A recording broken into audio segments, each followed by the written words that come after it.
Everyone. তো মারা তো চলে গেছে, কিন্তু আমি ব্লগটা বানিয়েছিলাম এই দুদিন আগে, কিন্তু আমি তোমাদের সাথে শেয়ার করিনি, তো আজকে শেয়ার করছি। তো দেখো সবাই রেডি হচ্ছে ওরা। আর আমার মা যতবার আমাকে ছেড়ে যায় ততবার কান্না করে, আর মা বারবার করে একই কথা বলে যে তোকে যখন ছেড়ে যায় তো তোর জন্য কান্না মানে করি, আর যখন ওখান থেকে আসি তোর কাছে তখন তোর বোনের জন্য কান্না করি। তো এবার এটাই মাকে হয় মায়ের একটুও কাঁদতে মমতা, তাই না দিইনি। বলো? আর আমি তো প্রতিবার কান্না করি না, মানে বুকটা আমার ফেটে যায় তাও কান্না করি না, যেন শক্ত হয়ে থাকি।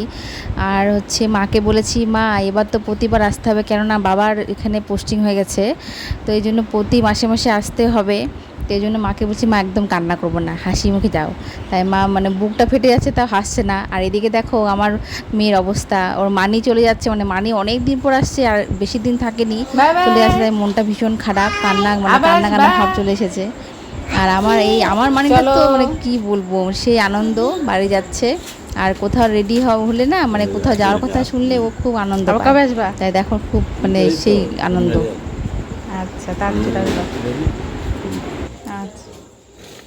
আর এদিকে তো সবাই রেডি হয়ে গেছে, আর কোথাও যাওয়ার আগে যে ঠাকুর প্রণাম করে যেতে হয় সেটা আমার মানি ভালো মতন জানে। দেখো কি সুন্দর করে প্রণাম করছে, তাই না বলো?